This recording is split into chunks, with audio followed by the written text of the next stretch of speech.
One of the most common 5th edition spellcasting misconceptions is the casting of multiple spells during your own turn. Other 5th edition D&D YouTubers have spoken about it, I've spoken about it too in many of my past videos, but I'm adding one more onto the pile here as I honestly don't think it will ever really get fully eradicated from the imperfect shared player-based knowledge. Bottom line, if this video reaches just one more misinformed player out there, it has served its purpose. It usually goes something like this. Some new player with a squishy spellcaster at the table casts, for example, Misty Step to get away from the heated frontline. Makes perfect sense. The squishy is not supposed to risk taking too much damage, so best get away from the danger. Then, this squishy proceeds to yell, "I cast Fireball at the monsters now! Burn, you bastards!" A DM or another player informs the squishy, well, I'm sorry to burst your bubble, but you can't really do that anymore.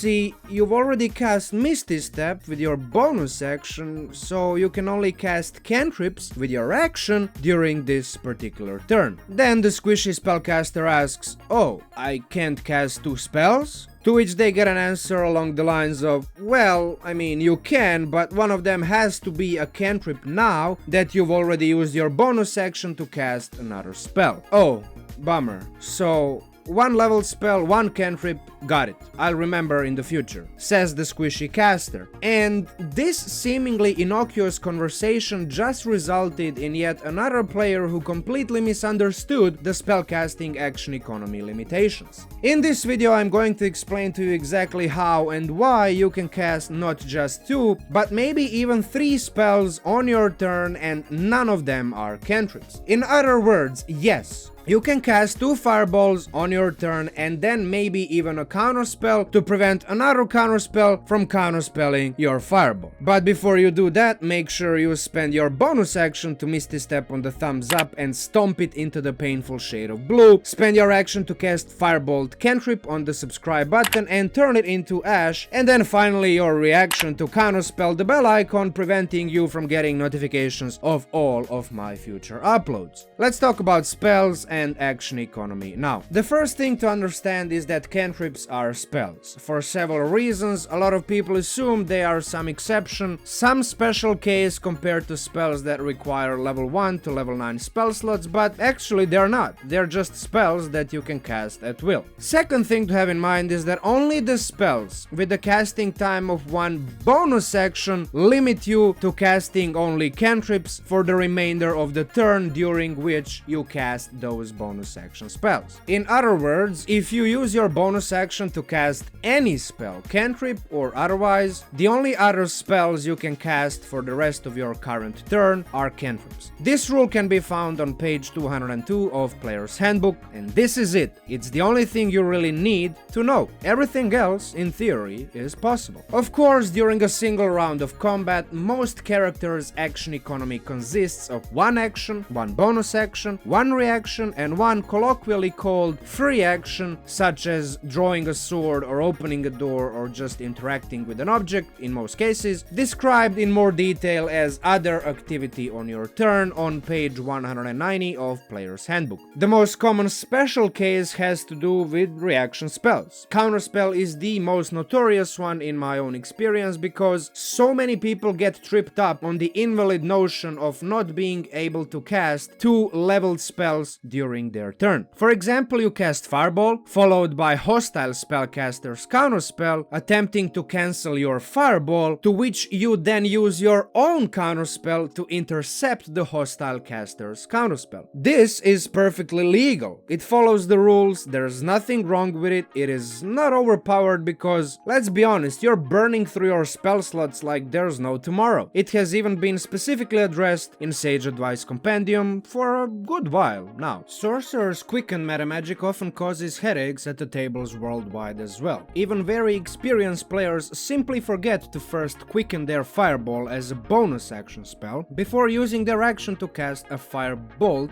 cantrip. This is currently happening a lot in the Tomb of Annihilation campaign I'm playing in. A sorceress is often forgetting the bonus action plus action limitations and it trips her mad. It's kinda funny though, not gonna lie. I also kept forgetting about Quicken Metamagic's correct order of casting leveled spell and cantrips. It's low-key frustrating at times, especially if you're already aware of how the rules work, but you still somehow mess them up. The number of druids who face disappointment after realizing they can't cast Shillelagh, a bonus action cantrip, and Conjure Animals, a level 3 spell with a casting time of 1 action, during their first turn in combat is almost immeasurable. If you're playing a druid with Shillelagh and your DM is a stickler for rules, make sure you don't mess this up too often. You will mess it up at some point, it happens to everyone, so don't worry too much. Another exception is Fighter's level 2 feature called Action Surge. It is what makes a 2-level fighter dip such a valuable multi-class option for a very wide range of spellcasting character concepts, and I've personally used it for many characters featured in the videos on this channel. You can even combine it for that peak Pyromaniac character who uses 1 action to cast Fireball, then 1 reaction to cast Counterspell against the enemy's Counterspell, counterspelling the Pyromaniac's Fireball, followed by Action Surge action to cast 1 more Fireball. The Pyromaniac has just burned all the level 3 spell slots, but it is totally freaking worth it because Fireball is pure awesome. There! I promised at the beginning of the video, and now I've delivered on that promise. So please action surge those 2 fireballs into the like, subscribe and bell icon buttons to burn the stupid YouTube algorithm into ashes and populate your YouTube homepage with nothing but the videos from this channel alone. Thanks, much appreciated. Okay, jokes aside, my current opinion, which is subject to change following future evidence and experience, is that ignoring the bonus action spellcasting limitation will honestly break nothing and will not feel imbalanced at all. If you're more of a rule of cool, rules for fun kind of DM, this might even provide more opportunities for your players to have those highlight reel moments, making the game more fun and engaging for them and everyone else at the table.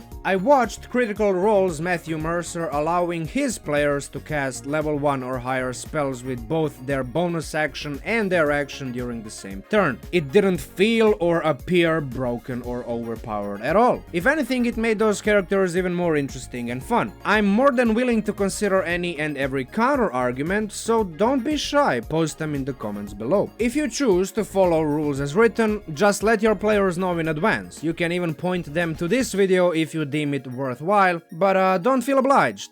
I'm just going to silently curse you for the rest of eternity so that your fingers itch and your tongue twists every time you decide not to spread the unholy gospel of min-maxism and power gamism. I am, of course, just joking. I mean, I hope you know that, so please don't send an army of lawyers after me. Thank you very much. Of course, this video script text file for this video is available for download on my Patreon page under the Fireball tier. No pun intended, not in the slightest. It's not mandatory, it's 100% optional, especially in these troubled, globally challenging economic times, but if you find the Patreon perks worth the trouble, worth your time and worth your money, consider supporting my efforts there. Special shout out to all of my current patrons, thank you for your continued support. I will start posting polls for new Mechanics Mondays video topics, so if you want to cast your vote, chuck a buck at me on Patreon, link is in the description below. With everything said and done, MinMax Munchkin out, talk to you soon.